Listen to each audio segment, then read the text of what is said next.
പണ്ട് ഞങ്ങളുടെ തറവാട്ടിൽ ഒരുപാട് മരങ്ങളും പൂക്കളൊക്കെ ഉണ്ടായിരുന്നു. നല്ല ഭംഗിയുള്ളൊരു വീടായിരുന്നു കേട്ടോ. ഇല്ലത്തെല്ലാവരും ഉണ്ടായിരുന്നു. വലിയമ്മ, വലിയപ്പ, മാമ്മമാർ, മാമ്മയുടെ വൈഫ്, ഇളാമ്മ, അവരുടെ മക്കൾ, ഇങ്ങനെയൊക്കെ നല്ല സന്തോഷമായിരുന്നു വീട്. ഒരുപാട് മെമ്പേഴ്സ് ഉണ്ടായിരുന്നു. എല്ലാവരും എന്തെങ്കിലുമൊക്കെ നടുവായിരുന്നു. പൂച്ചെടികൾ അല്ലാന്നുണ്ടെങ്കിൽ കായ്ഫലമുള്ള എന്തെങ്കിലും വാഴ, പേരക്ക, മാതളം ഒക്കെ ഉണ്ടായിരുന്നു. ചെറിയൊക്കെ ഉണ്ടായിരുന്നു. ഞാനതൊക്കെ ഓർക്കുന്നുണ്ട്.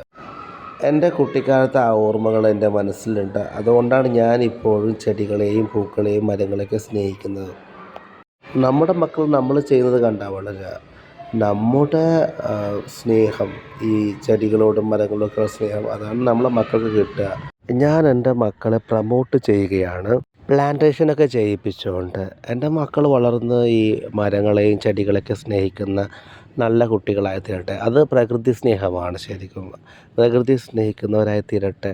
നമ്മുടെ നാട്ടിൽ ലക്ഷദ്വീപിൽ ഓരോ വീടുകളിലും അത്യാവശ്യം കുറച്ച് മരങ്ങളും നല്ല നല്ല ചെടികളൊക്കെ ഉണ്ടായാൽ നമ്മുടെ നാട് നല്ല ബ്യൂട്ടിഫുള്ളായി തീരും ഞാൻ ആഗ്രഹിക്കുന്നു.